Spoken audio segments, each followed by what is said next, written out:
Buenos días, ¿se me oye más o menos bien por ahí atrás? No pretendo dar una conferencia académica porque yo no soy un académico, por lo tanto no puedo hacer esto, no puedo desarrollar una teoría completamente terminada sobre la identidad humana y en qué consiste propiamente la madurez. Entonces, ¿qué voy a intentar? Pues voy a intentar transmitir, compartir, que creo que es lo más como primigenio, ¿no?, de la universidad, ¿no?, que es compartir estas luces, estos conocimientos, pues que he tenido, bueno, que he ido como adquiriendo y que yo selecciono por un criterio muy básico para mí, que es que me ayuden de veras. Creo que el mundo está lleno de libros llenos de frases felices y de frases redonditas, súper bonitas de decir. Pero también como psicólogo tengo la experiencia de que no es fácil vivir. No es fácil construir una vida. Y es muy difícil ayudar de veras. Y esta es mi búsqueda. Esto es lo que yo intento. No tengo ningún interés en escribir cosas que se lean o no se lean y me cuesta transmitirlas también. Pero entiendo que, bueno, pues a veces pues toca compartir lo que uno va recibiendo. ¿Qué es lo que voy a compartir? ¿De dónde sale esto? Pues de mi tesis doctoral, que espero defender en breve, en Humanidades, que la he hecho porque si no, no me cogían en la universidad. O sea, es la realidad. No penséis que es que tenía una súper inquietud brutal por ser doctor, ¿no? Sino porque, bueno, pues son de esos trámites que tienes que hacer, que luego agradeces, porque te das cuenta de cómo madura el pensamiento a lo largo de los años por la propia verdad de lo que estudias. Este es mi criterio, no tanto por la agudeza intelectual que desarrollas, sino porque la verdad tiene una vida propia y da frutos reales.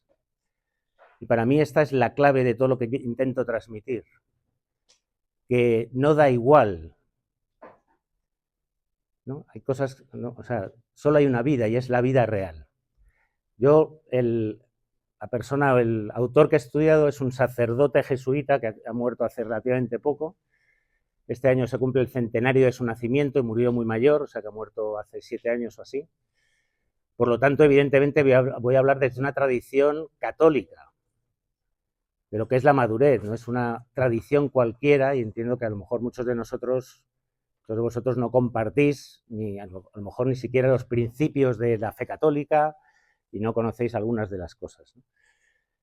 Pero bueno, entiendo que hay, y esta es mi experiencia también en el acompañamiento psicológico que he hecho durante años, que así como el conocimiento psicológico ayuda a comprender determinados dinamismos, la psicología que ha ido destilando el catolicismo a lo largo de 2000 años es una luz que da frutos, podemos decir así, ¿no?, en las personas que yo he ido acompañando. Bien, entonces voy a partir de una de las, no sé si frases o expresiones del padre Mendizábal que a mí más me llamaban la atención, que era la descripción que hacía de la conducta del hombre maduro, que ahora la voy a describir. ¿Por qué hablar de la identidad? Porque no nos da igual quiénes somos.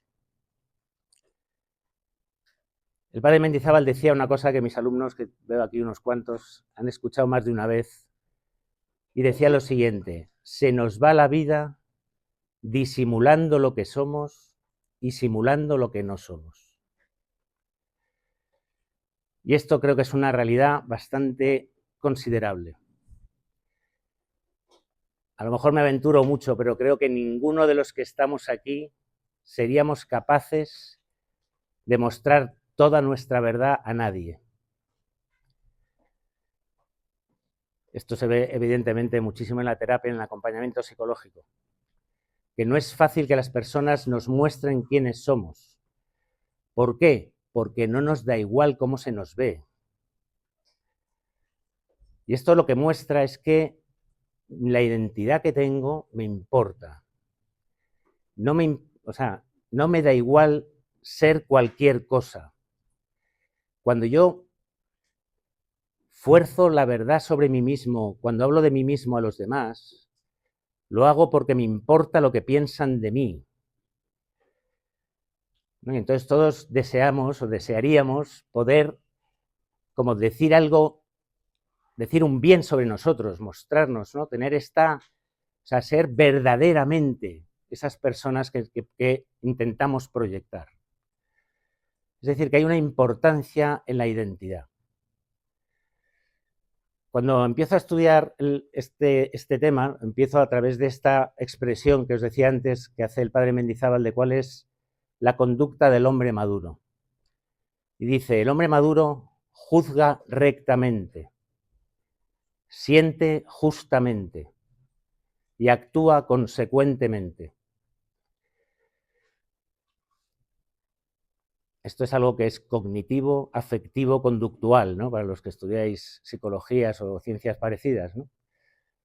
Pero lo importante, o sea, lo más significativo desde mi punto de vista y lo que le une además como con la filosofía, o sea, con la tradición antigua de lo que es el estudio de la verdad y del comportamiento humano, es el hecho de que esto alude al dinamismo virtuoso y describe la madurez con un término que es disposición estable al acto, que es la definición clásica de virtud, de hábito, mejor dicho, ¿no? Y esto es muy interesante, ¿no? Porque entonces, ¿quién es el hombre maduro? Pues el hombre maduro es el hombre que es virtuoso. ¿Qué importancia tiene esto desde mi punto de vista? Que el hombre virtuoso, o sea, la virtud, no es un fin en sí misma. Hoy encontramos bastantes personas un poco enfermas. Es un poco patológico, por ejemplo, el tema de la productividad, ¿no? ¿Por qué? Porque acaba convirtiendo en un fin lo que debería ser un medio. Acabamos dedicando toda nuestra vida a obtener una serie de logros, pero es como la tarea de Sísifo, porque el que vive de la productividad, todos los días amanece para empezar de nuevo. Esta es otra de las cosas que voy a decir por si alguien la capta, pero que es de mis últimas como pensamientos. La realidad del ser humano es que no puede acumular en sí el bien ni el mal propiamente, ¿no? Bueno, esto luego intentaré explicarlo un poco mejor. Pero tiene que ver con esta esterilidad de determinadas maneras de vivir. El hombre productivo, ¿qué es lo que le pasa? Que aunque haya sido productivo durante años, se siente como atrapado en esa dinámica, porque si deja de ser productivo, como se ha identificado con la productividad, con su eficacia, con la capacidad de sacar adelante todo lo que quiere, ¿quién es cuando deja de hacerlo? Pero fijaros, podríamos hablar lo mismo del hombre virtuoso. Estamos aquí en un entorno no católico, una universidad donde se va a misa y donde hay un montón, ¿no? Y entonces quizá haya muchas personas que tienen como que le dan muchísimo valor a esto de la virtud, ¿no? Pero el hombre virtuoso, y esto lo dice la Escritura también, ¿no? Dice, si el malvado deja de hacer el mal, se convierte hacia el bien, se salva. Pero si el bueno, por mucho que haya sido bueno, elige hacer el mal, se pierde. Entonces esto es muy interesante, ¿no? Porque si yo he sido, o sea, no sirve de nada ser, ¿no? Como hacer acciones virtuosas en sí no son un fin, sino que tienen una meta que está por encima de esa acción, que es precisamente vivir plenamente. Es la vida lograda, que decía Aristóteles, ¿no? Esa plenitud de ser. Cuando hablamos de madurez, aunque no se refiera, yo voy a explicar algunos de los problemas que tiene la psicología moderna desde mi punto de vista, la madurez importa porque a través de la madurez es el cauce para alcanzar lo que todos deseamos, que es la felicidad, que es una plenitud, que es una perfección, que es una de estas palabras que está hoy bastante perseguida. Por eso, toda esta todo este conocimiento nos interesa porque todos deseamos como alcanzar como esa plenitud, esa vida lograda. Vale. Bien, hoy en día cuando se habla de madurez, ¿no? Como de identidad madura, la dirección general que tiene la cultura, y especialmente en el ámbito de la psicología, es más o menos algo que podríamos llamar la autenticidad de la persona, como la originalidad de la persona. Es una persona con una identidad madura, es una persona como perfectamente reconocible en sus expresiones. Este verano iba por la playa, entonces había ahí como una pareja, no sé si era un matrimonio, que los dos iban como con un gorro vaquero, con el pelo largo, tenían como pinta como de hippies, surferos hasta la muerte, ¿no? Porque eran, no sé, no bajaban de los 80 ninguno de los dos, y estaban ahí sentados en la playa, como, entonces podrías decir, ¿no? Qué identidad tan potente, ¿no? Y en cierta manera es verdad, no son totalmente reconocibles, identificables respecto al resto de los demás, ¿no? Y entonces ahí entiendo yo, ¿no? Que nuestra cultura promueve esta idea, ¿no? De que la madurez, o sea, como esa especie de plenitud vital, es algo que cada uno tiene que decidir cuál es. Es como la expresión plena de mi potencial humano, del mío propio, del que me hace individuo, ¿no? Del que me separa o me diferencia de los demás. Bien, la pregunta aquí es si esto es realmente así. Si verdaderamente cualquier manera de vivir da lugar a una vida lograda, ¿no? Y entonces esto alude a otra visión de lo que es la perfección, de lo que es la plenitud, ¿no? Entonces aquí quizá podemos hacer como un sí mágico, ¿no? ¿Qué pasa si la plenitud, ¿no? es vivir plenamente lo que se es? En el caso del ser humano, lo que yo entiendo que está en juego, y por eso cuando Mendizábal alude al dinamismo virtuoso, a la vida lograda, ¿no? A construir las acciones, esto tiene importancia, porque, como habéis visto, el fundamento, el origen, ¿no? de esa acción virtuosa es el juicio recto de la verdad. No da igual hacia qué lugar dirijo mis acciones. La segunda característica era el afecto proporcionado. No da igual dónde inclino mi corazón. Claro, es que hay autores que dicen que justo después de Santo Tomás, que habla de la inclinación del corazón, sus propios discípulos quitan importancia a esto, limitando las virtudes como las conocemos, ¿no? A estas virtudes intelectuales y a las virtudes morales, pero no dan importancia a ese afecto proporcionado, a esa característica cordial, ¿no? O sea, la persona que, siéndole iluminada la verdad, comprende el bien que encierra y lo desea para sí mismo. Entonces esto implica que la madurez, ¿no? La plenitud, esa plenitud es propiamente una plenitud de ser, es la plenitud de vivir, es vivir plenamente en la verdad. Y esta es, bueno, aquí estamos en los sí mágicos. ¿Qué pasa si?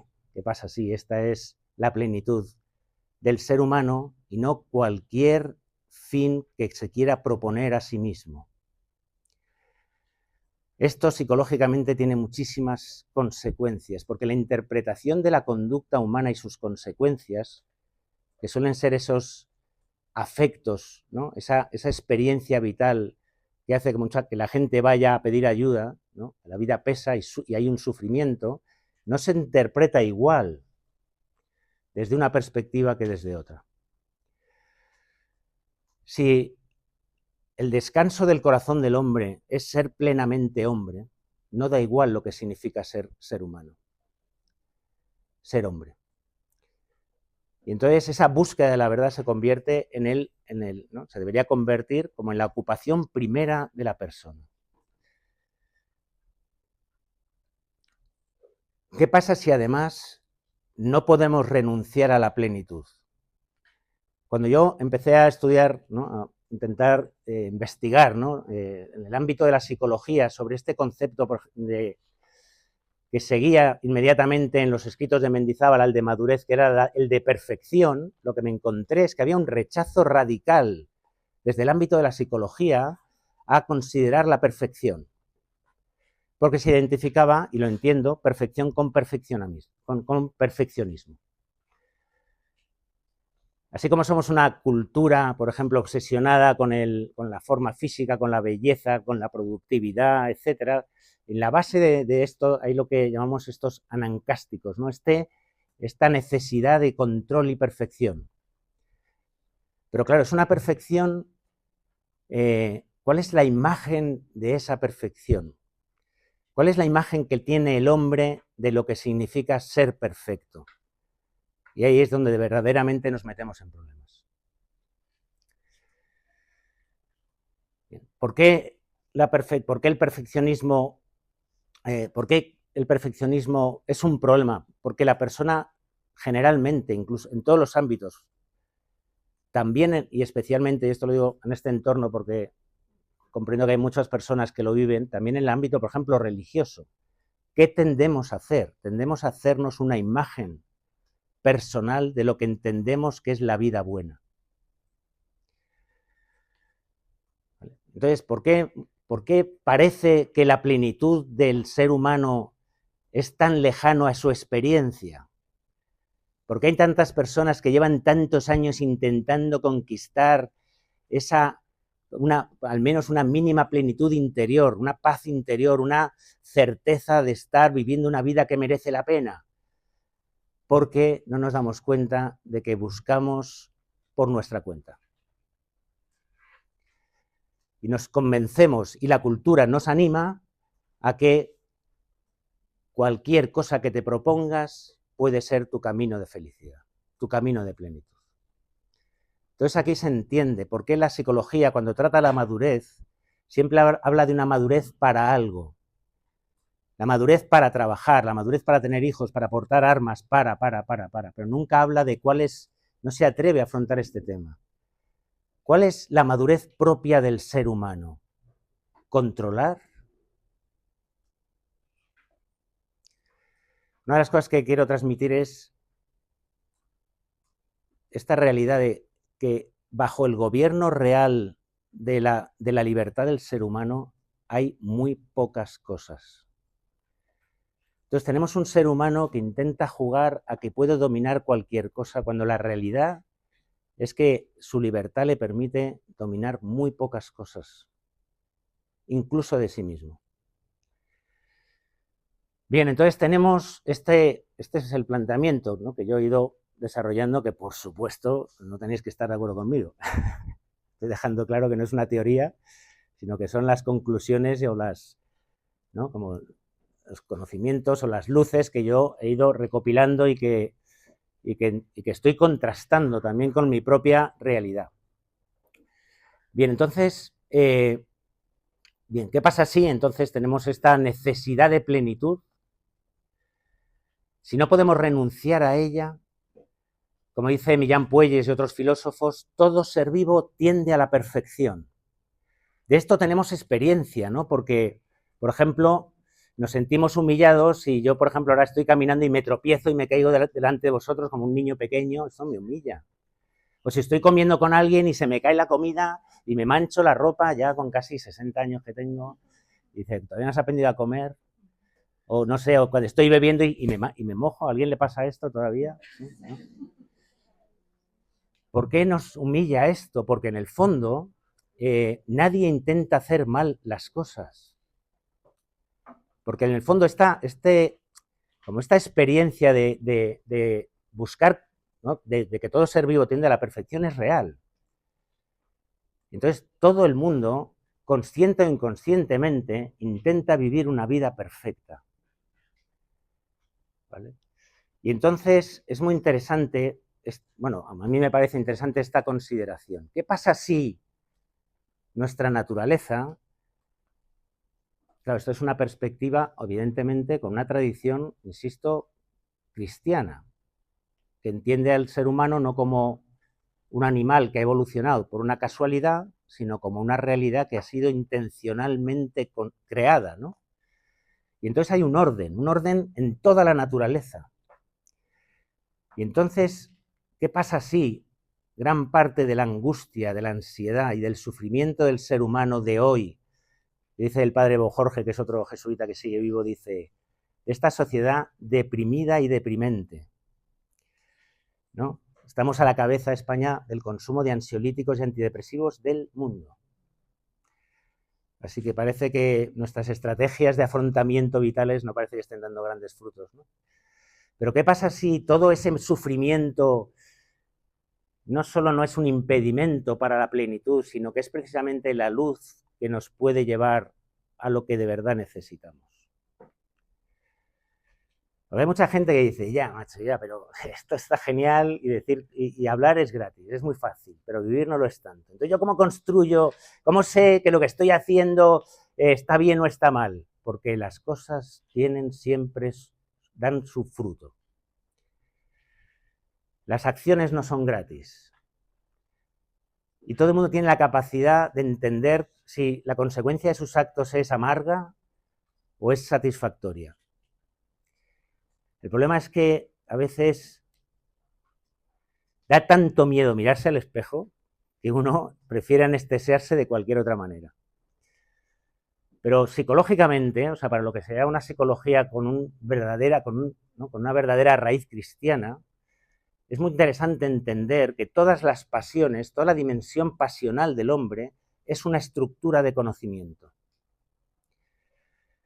Muchas veces cuando nos vienen las personas sufriendo, lo que dan ganas de decir es, me alegro por ti. Verdaderamente me alegro. Porque si no sufrieras tanto, no te darías cuenta de que es imposible que llegues a donde quieres por el camino que vas. Bueno, entonces tenemos ahí esta necesidad. Agustín, ahora que tenemos un papa agustino, podemos decía, nos hiciste para ti y nuestro corazón está inquieto hasta que descansa en ti. Yo lo que quiero es hacer como hincapié en esta inquietud del corazón, que creo que es reconocible casi de manera universal. Entonces, en una sociedad como la nuestra, que nadie se muere de hambre, que a nadie le faltan las cosas básicas, y hay una mirada insatisfecha casi general, ¿no? Una falta como de descanso del corazón. Bien, y entonces yo voy llegando a una conclusión, aunque ahora voy a intentar explicarlo, y es que hay muchas cosas en la cultura actual que son puro ruido. Y la verdad que el hombre necesita para encontrar esa plenitud es sencilla, no es complicada. Están las estanterías de algunos sitios llenas de libros de autoayuda. ¿Sabéis lo que hace una persona cuando termina un libro de autoayuda? Se compra otro. ¿Por qué? Porque despierta unos deseos espectaculares, pero luego te propone unas prácticas imposibles. Todo lo que, o sea, la verdad de la construcción del ser humano, si no es sencilla, se aparta de la verdad. Esa es mi conclusión. Bueno, entonces, ¿qué pasa con este ser humano, con este yo que soy yo, que escucho esto y digo, bueno, pues igual es verdad, ¿no? Igual necesito, ¿no? O sea, igual no da igual cómo vivo. Necesito como encontrar ese descanso que tiene que ver, fijaros, no con lo que soy capaz de hacer, que es el origen de la angustia, la ansiedad y la insatisfacción de la mayoría de las personas, sino de quién soy yo. Y una cosa interesante, ¿no? Es que la identidad más importante se recibe, no se conquista. Bien, entonces, la estructura del ser humano, en este proceso de estudio, yo lo que he ido viendo ha sido como intentando comprender, ¿no? Cuando el sujeto despierta a la necesidad que tiene de hacerse cargo de su vida porque si quiere seguir viviendo necesita encontrar un lugar en el que verdaderamente sentirse vivo y descansar, se encuentra con una tarea que necesita luz, necesita comprender, necesita una guía, porque si no, inmediatamente hay una cantidad de, ¿no? Ahí le llamamos analfabetismo afectivo. Hay una incapacidad para interpretarme a mí mismo, para interpretar la realidad que me rodea, el sentido de las relaciones sociales, que me impide entender cuál es el siguiente paso que tengo que dar. Y entonces, ¿por dónde empiezo? Entonces, Mendizábal y la tradición católica tiene esta comprensión del ser humano. El ser humano puede llegar a una perfección final porque parte de una perfección ontológica. Y esto es importante entenderlo, ¿no? O acogerlo, si se quiere seguir este camino. Y es entender que el hombre es capaz de aquello para lo que ha sido creado. Es capaz de alcanzar su fin. El hombre es capaz de ser plenamente lo que es. Para los que seáis cristianos, ¿no? Y católicos, el primer capítulo del Catecismo Católico es: el hombre es capaz de Dios. Y esto es importante porque tiene mucho que ver con esa identidad. Pero bueno, entonces el primer paso es este. Nosotros no partimos de ¿no? de algo imperfecto que tenemos que convertir en perfecto a través de nuestro control, nuestra inteligencia, nuestras supercapacidades, nuestra oportunidad en el acto, sino que recibimos una naturaleza, hay un origen que es perfecto, que es este ser persona. Que por supuesto en nuestra experiencia está sujeta, ¿no?, a todas estas alteraciones posibles por diferentes circunstancias, pero solamente en lo accidental, no en lo sustancial. Por eso la dignidad de la persona, independientemente de las circunstancias de su vida, sean las que sean, aunque sean biológicas, físicas, etcétera, no se reduce, nunca desaparece. Nadie puede alterar su propia sustancia, su propia dignidad. Nadie puede alterar esta realidad de ser persona. Pero ese ser persona, esa perfección ontológica, está llamada a expresarse formalmente. Tiene un orden interno. Tiene un orden interno que está llamado a una perfección. Tiene que, podemos llamarlo así, tiene que integrarse, tiene que ordenarse adecuadamente. ¿Vale? Esto es lo que llamaríamos, entonces hay una perfección ontológica, hay una perfección formal, pero lo que separa al hombre del resto de los seres del mundo visible es que, además, todo esto está ordenado a una última perfección que es la que importa, que es la perfección moral, que es donde reside la verdadera identidad del hombre. Esa sustancia humana no se expresa de cualquier manera, está determinada, tiene ya un orden y tiene una naturaleza y una verdad en sí que no podemos, como decía antes, alterar. Se expresa individualmente en este yo que soy yo, en el conjunto de las circunstancias y experiencias concretas y reales de mi vida real, ¿no? Y entonces construye, ¿no?, esta realidad que podemos llamar la propia personalidad. Esa personalidad es una de las cosas que también me da un poco hasta de pena de hacerlo, porque tengo aquí alumnos que llevan aguantándome ya varias semanas hablando de lo mismo, pero bueno, ellos se lo han buscado, ¿no?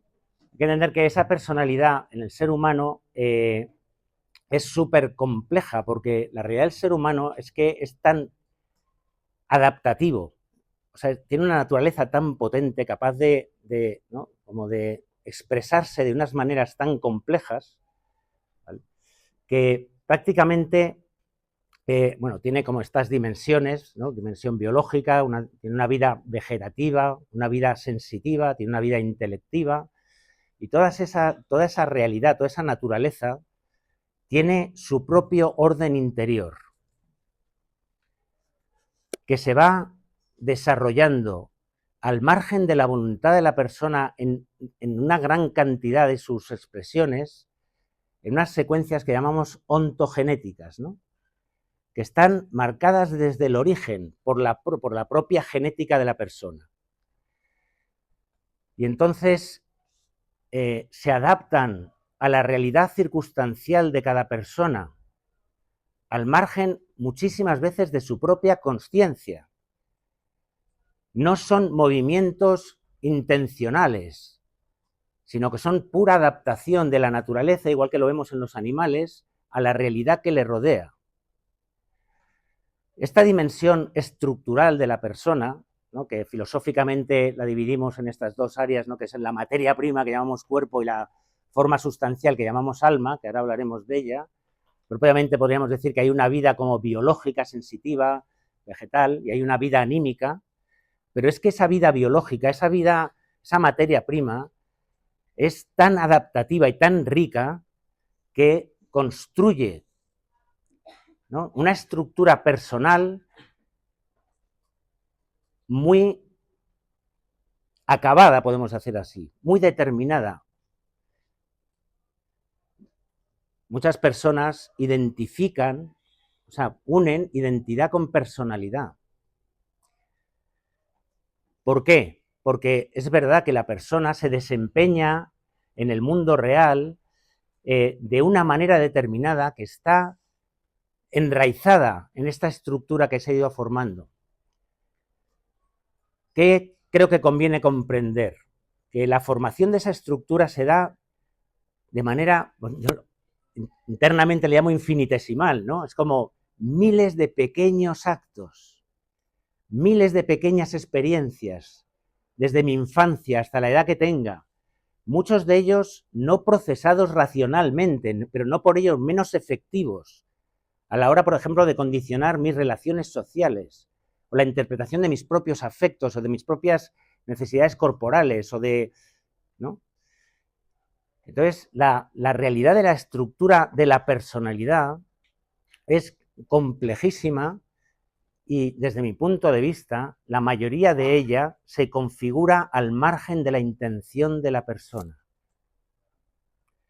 no al margen de su conciencia. Cuando a mí mi mujer me dice cosas, no puedo por menos de reconocer que tiene razón.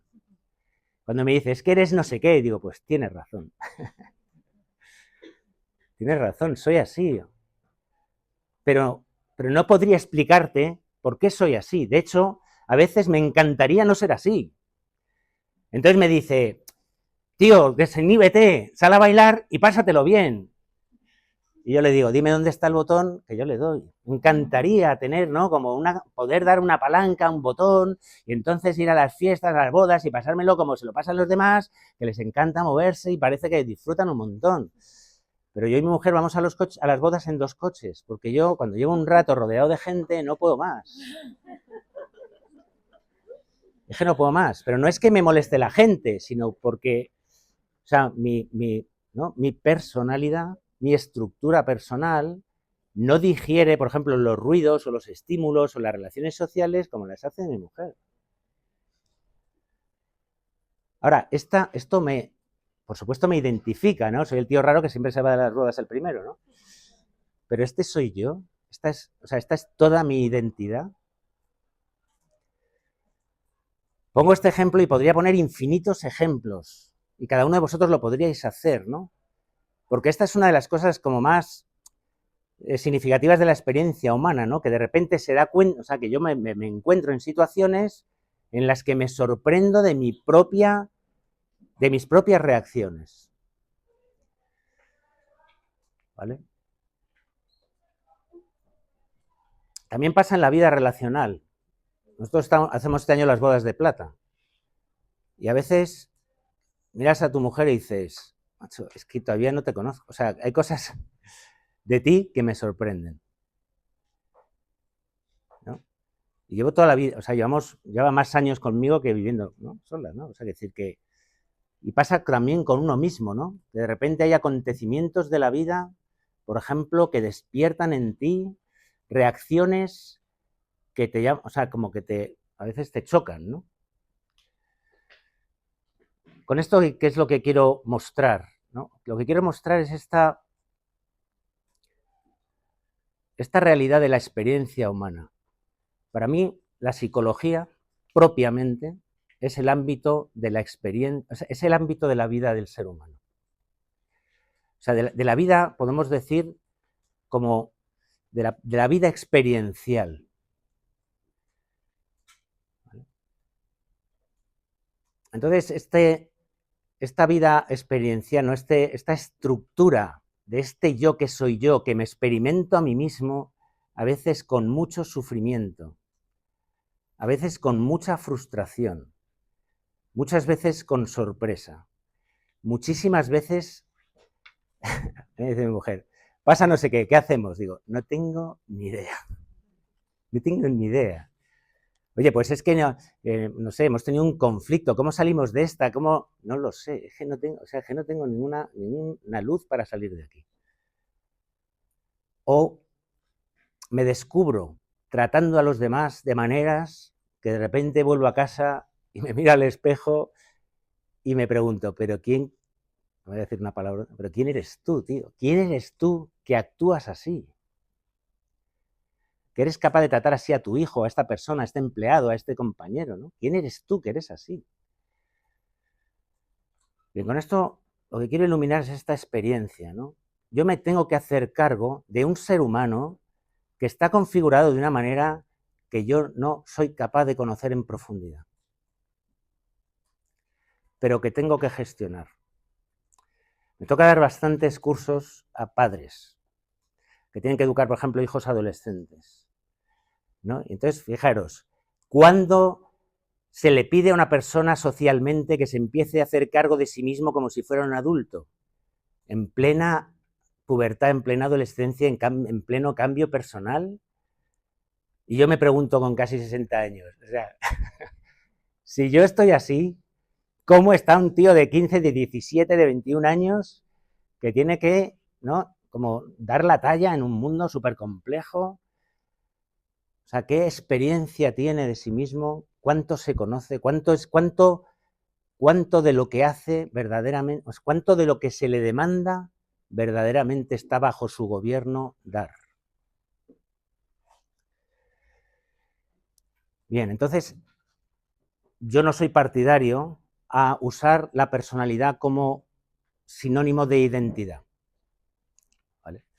Entonces, como decíamos, hay una estructura que, una vez que está configurada, y esto también tienen bastante experiencia los psicólogos, es muy difícil de cambiar. Cualquiera que haya intentado moldear aspectos significativos de como de esta forma característica de actuar, es consciente de que no es nada sencillo. Yo me encuentro, por ejemplo, con profesionales que hacen estos test de personalidad para entender, por ejemplo, cuál es el temperamento, para separar lo que es el temperamento del carácter. Y yo la verdad es que a mí me cuesta tragármelo, soy sincero. O sea, no digo que no sirva de nada, que da algunas luces, que hay algunas ayudas, pero el desarrollo de la estructura humana, como se realiza en miles de pequeñas decisiones, actos, experiencias a lo largo de bastante tiempo, creo que es muy difícil como separar, distinguir, ¿vale?, entre una cosa y otra. ¿Vale? Bien, entonces esta estructura formal del ser humano es de la que la persona se tiene que hacer cargo. Acordaros que estábamos hablando de la importancia de entender que no da igual cómo vivo, buscamos esta vida lograda, esta vida plena, y entonces cuando yo, en cierta manera, me quiero hacer cargo de mí mismo, este yo que me encuentro es esta realidad que es un ser humano, pero que tiene una estructura que está muy consolidada y que es la que es. Y entonces ahí es donde aparece esta vida anímica, esta experiencia que es únicamente humana. Bueno, sabemos, los ángeles no creo que la tengan, esta experiencia, ¿no?, que es el despertar de la conciencia. En la vida del ser humano hay un momento en el que la persona despierta a sí misma y empieza a darse cuenta de que yo soy este yo. Lo siento por los que habéis escuchado esta anécdota 1000 veces, pero la vuelvo a contar, anécdotas familiares, ¿no? Entonces, yo que tengo unos cuantos hijos que son muy seguidos, y entonces en casa, a la hora del baño, pues haces economía vital familiar, que llenas la bañera hasta arriba de agua caliente, y entonces los desnudas a todos, chicos y chicas, y los tiras al agua, y usas el mismo jabón, y entonces jabonas a todo el mundo allí, ¿no? Y entonces haces un tren de lavado, y luego los sacas y los pones y los secas a todos a la vez, ¿no? Y están allí todos en pelotas, felices como lombrices. Y entonces entras en su cuarto y les pones la ropa que quieres, haces lo que te da la gana, y estás con ellos, y entonces ellos están ahí desnudos delante tuya, como Adán y Eva, que no sentían vergüenza, ¿no? Y entonces de repente uno de esos días vas a entrar al cuarto de baño y se oye una voz de uno de esos que dice, que estoy yo, ¿no? Y entonces, no toques mis cosas, no me vistas como mis hermanos, ¿no? Y entonces empieza ahí muy temprano, a los 7, 8 años, que se llama, entramos en uso de razón. Empezamos a tomar conciencia. Aparecen muchas veces terrores nocturnos, ¿no? Especialmente en las personas de altas capacidades, que tienen más capacidad de entender que en el fondo, que estas son las cosas que decía Juan Pablo II en su teología del cuerpo, el ser humano está solo. Que aunque tenga mis padres, mis hermanos y seamos un montón, yo estoy solo conmigo mismo. Yo recuerdo esta experiencia, ¿no? de pensar de repente, si me muero yo. A donde vaya, voy yo solo. O sea, que aquí no va a haber ni nadie a acompañarme, ¿no? Entonces, esta experiencia como profunda de entender, de tomar conciencia de que este yo soy yo. Hasta muchos años más tarde, 10, 15 o más, hasta lo que llamamos el final de la adolescencia, el ser humano no suele tomar esta decisión deliberada de aceptar la responsabilidad de mí mismo, que es propiamente, como dice Guardini, ¿no?, la madurez de la adolescencia, el final de la etapa de la adolescencia. Acepto que este yo soy yo y estoy dispuesto a hacerme cargo de mí mismo. No delego esta responsabilidad en nadie.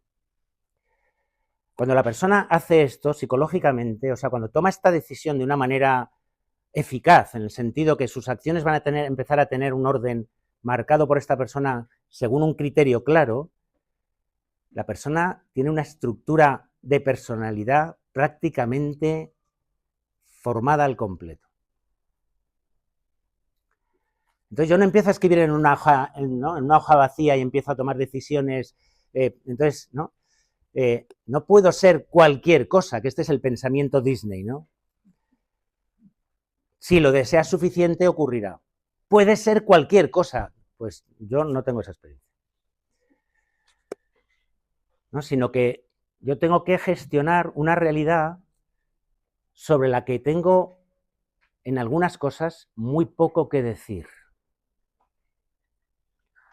Yo uso bastante esta expresión que no sé si se entiende. En mi vida real hay muy pocas cosas que están verdaderamente bajo mi gobierno.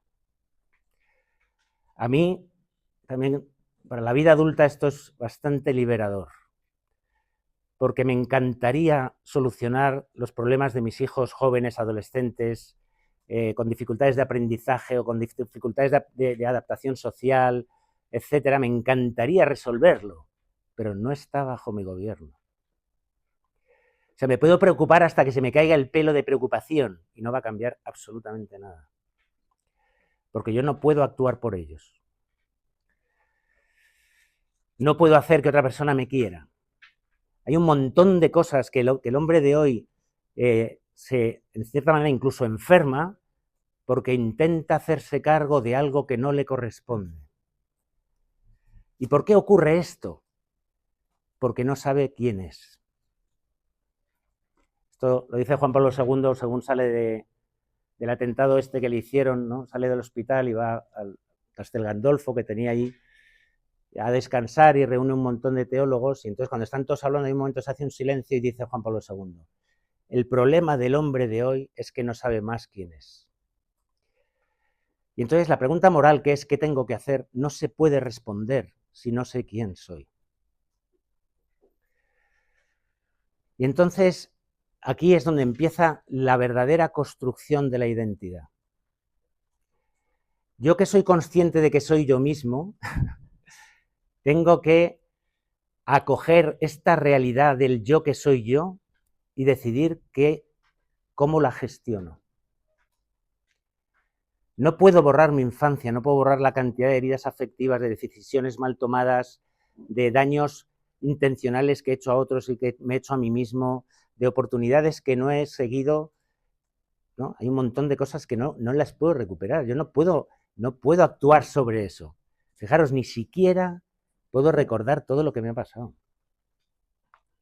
Ni siquiera aunque haya pasado hace poco tiempo. Solo hay una vida y es aquí y ahora. Y todo lo que yo puedo gestionar es aquí y ahora, y unas cosas muy pequeñitas. Pero no da igual cómo lo hago. Entonces, esta perfección última, que es la más identitaria, es esta perfección moral. ¿Tú qué eres tú? ¿Qué decides hacer contigo mismo? Independientemente de todas las circunstancias de tu vida, independientemente de todo lo que hayan hecho los demás, independientemente de toda esa estructura que tengas, incluso con trastornos a veces severos, mientras que no te quiten, ¿no?, como capacidades básicas, la libertad nunca es abolida. Siempre recomiendo, cuando digo esto, el libro de Tim Gennard, ¿no?, de Más fuerte que el odio, ¿no? O sea, que hay pocas historias más, no sé, contundentemente negativas que las de este hombre, ¿no? Y es muy potente, ¿no? Ahí también con Viktor Frankl en esa línea, ¿no?, de decir, es que el hombre, independientemente de lo que haya pasado, nadie puede robarle esa libertad última moral de gestionar lo que sea, o sea, lo que es su verdad vital, libremente. ¿Vale? Pero ¿qué orden seguimos? ¿Cómo empiezo? Cuando yo por eso digo, a veces llega la gente y digo, mira, cuando tu vida se ha destruido, tu mujer te ha dejado porque has sido infiel, no sé qué, un montón de cosas que dices, ¿cómo puede haber un bien objetivo aquí? Digo, porque mira, la vida mentirosa, o sea, solo hay una vida que puede llenar, es la vida verdadera. Y entonces hay veces que encontrar la verdad duele, porque es a través muchas veces de lo que llamamos el despojamiento, ¿no? Es esa experiencia de muchas veces de tocar fondo, de entender que por este camino, por mucho que haga, no voy a encontrar lo que busco. Psicología es mi segunda carrera, yo me dedicaba a la construcción, trabajaba en dragados y construcciones antes de que la comprara la CS, pues soy bastante mayorcito. Y entonces yo me acuerdo, ¿no?, que la gente hacía como méritos quedándose a trabajar hasta las 10, hasta las 11 de la noche para que les vieran los jefes. Esa necesidad de aceptación, que es evidentemente una herida afectiva casi siempre de la infancia, ¿no?, esa necesidad como de ser valorado por mis superiores, ¿no?, este tipo de comportamientos que mucha gente mantiene en su vida. Hay mucha gente todavía sigue pensando que lo que le va a dar la felicidad es el dinero que gana o lo que piensan los demás de él. Bien, entonces la vida, gracias a Dios, es muy contundente y entonces va desmontando todos estos mitos, todas estas falacias, por ejemplo, del control. Yo cuando quiera dejo de fumar, cuando quiera construir una casa, cuando quiera encontraré una pareja y entonces me casaré y montaré una familia, cuando quiera ocurrirán las cosas. ¿Vale? Bien, entonces nos encontramos ante esta realidad como más pegada a la realidad. Bien, entonces es este tiempo, ¿no?, como este trabajo que viene ahora es el de identificar, como dije al principio, que es el principio de la conducta del hombre maduro, es ¿no?, este juicio recto de la verdad. Aquí es donde empieza todo. Entonces, ¿qué le interesa a este sujeto que de verdad quiere construir? Lo que le interesa es encontrarse con la verdad. Como estamos en un ambiente cristiano, me voy a permitir una licencia para el que le venga bien, el que no lo quiera lo deja pasar. Dice Benedicto XVI, no se es cristiano por una idea, sino por un encuentro. Este es uno de los grandes hallazgos que yo he hecho en mi tesis, ¿no? No hay madurez si no partimos de un afecto estable. El hombre necesita, para poder construirse a sí mismo, para poder vivir esa plenitud de identidad, necesita recibir primero. Necesita recibir esa verdad, que no es una verdad intelectual, sino que es una verdad afectiva. Es una estabilidad afectiva incondicional. Por eso uno entiende que cuando uno nace en una familia y es querido incondicionalmente, su estructura psicológica es mucho más sana que si pasa lo contrario. Porque yo parto de una identidad clarísima, y es que merezco ser amado. Y este afecto estable que ofrecen los padres es la base razonable de que la persona empiece a hacerse cargo de sí misma. También pasa en el matrimonio. Este padre Jorge también dice esto, ¿no? El matrimonio es un sacramento de sanación. ¿Por qué? ¿Cuándo lo es? Cuando el afecto es incondicional y estable. Te quiero como eres. No necesito que cambies. ¿No? Desde esta base, desde este afecto estable, ¿qué es lo que se encuentra ahí? Una primera verdad incontestable. Esto es lo que yo necesito.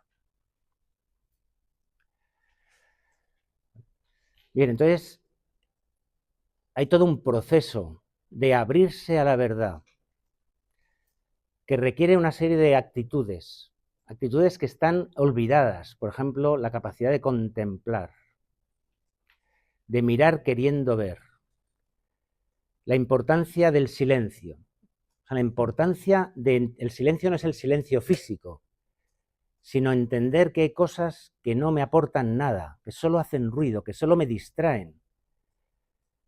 Es llamativo cuando uno acompaña las rupturas matrimoniales, familiares. Claro, la gente se da cuenta de lo que van las cosas cuando las pierden, ¿no?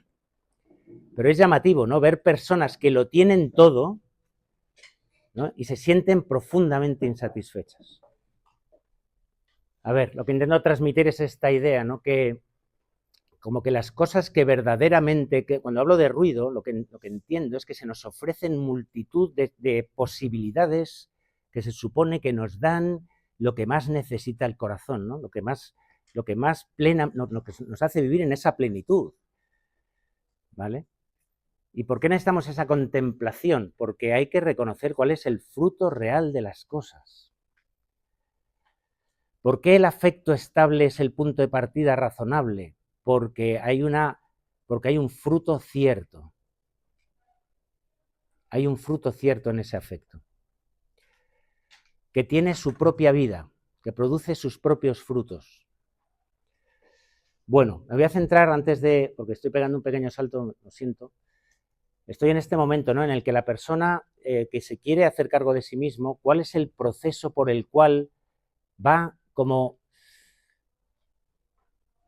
Voy a decirlo a lo mejor con una frase un poco curiosa, ¿no?, pero conquistando su propia vida, que está llena, en psicología hacemos esta distinción entre conducta y comportamiento. Hablamos de conducta y la asimilamos a la de los animales porque la mayoría de las acciones del día tienen que ver con simplemente la adaptación, las estrategias de adaptación que ya tenemos muy contrastadas, ya ni lo pensamos. Y hablamos del comportamiento cuando hablamos de estas acciones intencionales, deliberadas. Y entonces yo me puedo encontrar, por ejemplo, ahora hablaba, ¿no?, con un grupo de personas, hablábamos de que la mayoría de nosotros todo el rato necesitamos compensaciones afectivas. Nos comemos emocionalmente. Entonces vemos series compulsivamente. Consumimos a veces alcohol o otras cositas porque necesitamos como un cierto afecto interior. Porque nuestra manera de vivir no da paz. Y entonces hay un proceso que no es sencillo por el cual yo empiezo a tomar decisiones y empiezo a identificar. No solo, ¿entendéis el concepto? ¿No? La identidad es precisamente esto. ¿Quién soy verdaderamente yo? Pues verdaderamente yo soy este que actúo intencionalmente así. Yo puedo tener unas tendencias más o menos, no sé, como viscerales, ¿no? Por ejemplo, en las relaciones personales, ¿no? Pero, por ejemplo, una determinación que yo tomé fue escuchar a mis hijos cuando me demandaban atención. Que los que seáis padres, sabéis, sobre todo cuando es al principio, no es nada sencillo, porque uno tiene esta pretensión de tener hijos y seguir con su vida como si nada, ¿no? Pero hay un momento en el que tú estás ahí, estás cansado, te has ganado el descanso, y entonces en el momento más inoportuno llega una vocecita, papá, y entonces dan ganas de decir, mira, papá de 5 a 7, vuelve mañana, o sea, esto se ha acabado, el horario, y ya no estoy disponible, ¿no? Y entonces hay lo que se llama una disposición deliberada del corazón. Que no nace porque sí, sino porque uno se da cuenta de que ese momento con ese hijo no se repite. Y es ahora o nunca. Y entonces hay una verdad aquí. Una verdad que está en juego y es ¿quién eres tú para mí? Entonces ahí hay una elección no solo de la acción, que es una acción circunstancial instantánea, sino es una determinada determinación de cómo gestionar este aspecto concreto de mi vida. Y el trabajo del resto de la vida de la persona que quiere vivir plenamente es hacer esto con todos los aspectos de la vida. De tal manera que la persona vive en el centro de su verdad, de manera plenamente consciente y deliberada.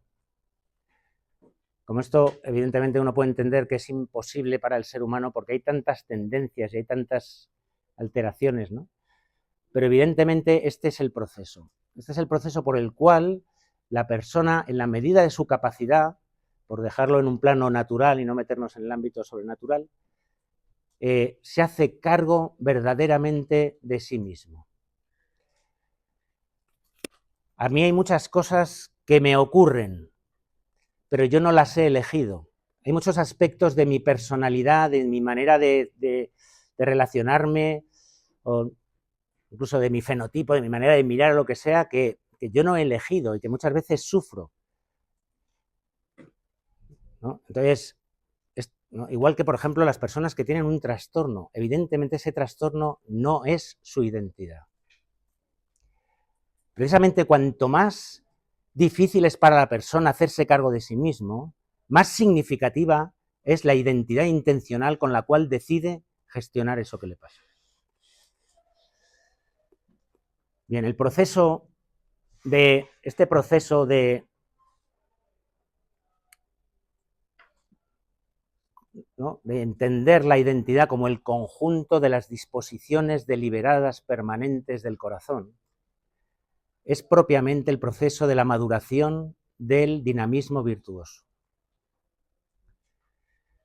El dinamismo virtuoso es que nuestra naturaleza es capaz de penetrar la verdad, inteligere, ¿no? Es entender lo profundo de las cosas. Y es capaz de, ¿no? Esto es la voluntad, el deseo racional, de actuar en consecuencia. ¿Vale? Pero lo central que casi nadie toca, y por lo que yo también estudié a Mendizábal, es la importancia del movimiento cordial. No basta entender la verdad y actuar conforme a ella, sino que hay que vivir de esta verdad. Hay que inclinar el corazón de tal manera que se goza en la verdad. Esta es la diferencia radical. Por eso encontramos tantas personas, ¿no? Esto decía el Papa Francisco, ¿no? Que viviendo supuestamente la fe son insoportables. Porque ¿no? Entendiendo el bien, no se han hecho buenos. Por eso también hay gente que lleva muchos años casados y no es capaz de decirle a su esposo o su esposa, tú eres mi vida. ¿No? Verdaderamente vivo de ti. No solamente estás ahí y me vienes bien a ratitos, sino que me he afectado de tal manera por ti que no concibo que no estés. Y esto es lo mismo con los hijos, ¿no? Y por supuesto con Dios, ¿no? Y entonces hay una, ¿entendéis? No solamente hay una acción.